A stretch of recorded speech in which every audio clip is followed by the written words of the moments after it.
para se sentirem mais próximos do filho, para que o filho seja, né, sinta-se mais próximo dos pais, mais amigos, eles acabam sendo muito permissivos. Né?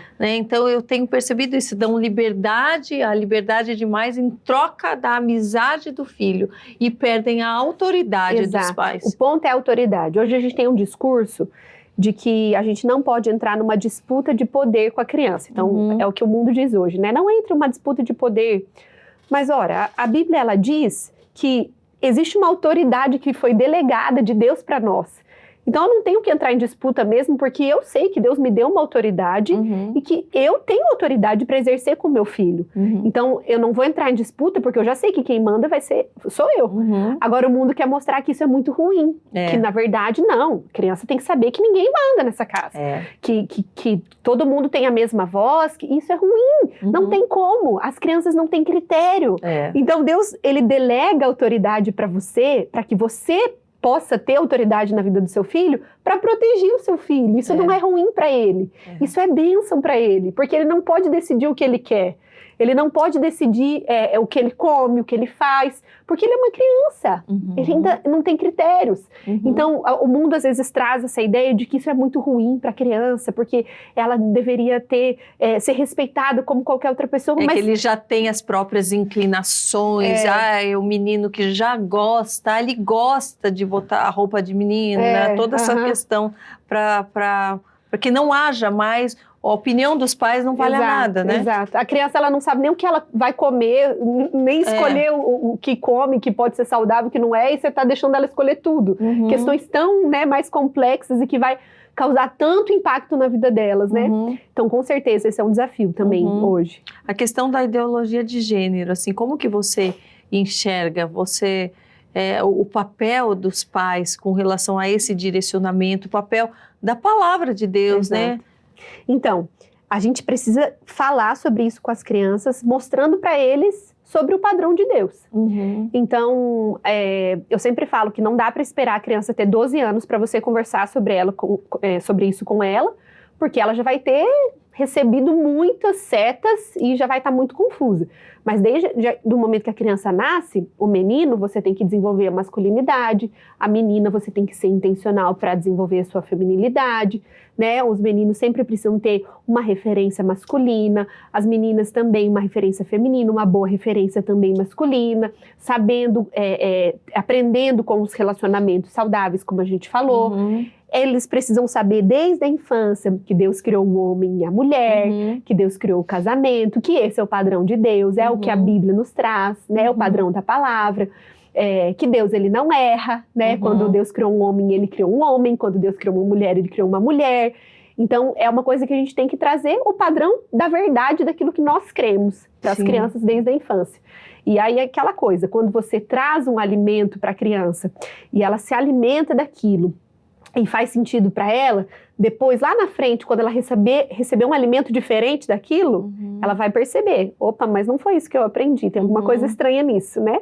Mas primeiro o seu coração tem que ter a verdade, ela tem que ter sido bem preparada quanto àquilo.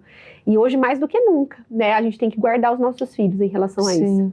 No caso de pais ou de um dos pais serem novos convertidos e a criança ter tido toda uma educação errada desde o começo, já está agora, sei lá, um pré-adolescente, como reverter tudo isso, né? Sendo que tem um passado de um exemplo, às vezes de um pai, de uma mãe completamente desviado, né? Qual é o seu conselho? Então, eu sempre falo que quanto mais cedo, melhor, mas para Deus nunca é tarde demais, né? Então, acredito que, primeiro, você vai orar pelos seus filhos, porque independente da idade deles, eles têm que ter uma experiência com Deus, de novo nascimento.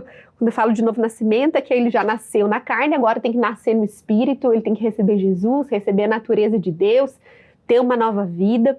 E eu acho que sempre você tem que trazer ele dentro daquilo que você está vivendo. Então, agora eu me converti, eu tenho um filho lá de 12 anos, 13 anos, já cresceu em um ambiente totalmente errado, mas agora eu vou orar pelo meu filho, eu vou crer que eu e a minha casa vai servir o Senhor, eu vou crer que a promessa de Deus para mim se estende para minha família. Quando Deus salvou Noé, lá na arca, ele salvou toda a sua família junto com ele, né? Então a promessa foi para ele, para toda a sua família, mesmo que a Bíblia diga que quem era justo e bom era Noé, mas toda a sua família foi alcançada. Então agora eu vou me apropriar dessa palavra, vou trazer os meus filhos, vou passar para eles o que eu tenho recebido, vou crer que Deus vai alcançar o coração deles.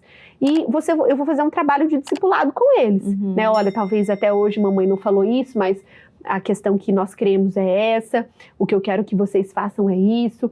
Eu acho que depende da idade da criança, né? Mas as crianças já ali na adolescência, na pré-adolescência, os juvenis, né, que a gente fala, 10, 11, 12 anos, você tem que trazer para perto, orar por boas amizades, bons relacionamentos, congregar.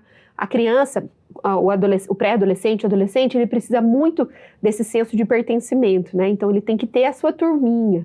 Então você está se envolvendo na igreja, traga seu filho com você, procure pessoas. Mas tem uns que não vão, que já estão naquela idade de mandar assim, eu não vou, não quero, isso não é pra mim. Mas o adolescente que não tem ainda 18 anos ou não está vivendo na sua própria casa, ele deveria ir, a sua mãe deveria levá-lo mesmo assim, né? Mesmo que ele não queira.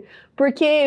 fazer um combinado, enquanto você mora aqui, exatamente. E faz que comece, né, uma vez por mês, pelo menos, olha, uma vez por mês eu quero que você esteja junto com a família. Mesmo que você não goste, porque a gente não faz só o que a gente gosta, né? Então a criança o adolescente tem que entender isso. Ele também não quer ir pra escola, mas ele não tem que querer, ele tá lá na escola. Então eu acho que é uma disciplina que você tem que trazer dentro da sua estrutura, da sua família, da vida dos seus filhos mesmo. Você já está na terceira gestação, né? Você planejou essa terceira gestação, tá? Foi assim, eu queria muito.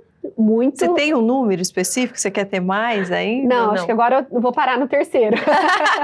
Mas eu tava muito feliz com o meu casalzinho. Aí eu comecei a ver aquelas famílias com 3 filhos e senti falta do bebezinho. Porque quando a Giovana tinha 3 anos, o Noah nasceu. Então quando a Giovana tava saindo da fase do bebezinho ali pra criança, o Noah nasceu, chegou um bebezinho. Agora, quando ele fez 3 anos, já sentia falta do bebezinho de novo. Cada 3 anos você sente falta de outro. Exato. Cuidado. O meu marido sempre falou, você tem que lembrar que eles crescem, né? Exatamente. Aí, quando ele fez 3 anos, eu comecei a ficar com vontade de novo e tudo. E aí, só que o Daniel falou, não, a gente não vai fazer tratamento para engravidar. Vamos orar e vamos estabelecer um período de tempo e se você engravidar, amém. Aí o mês que a gente...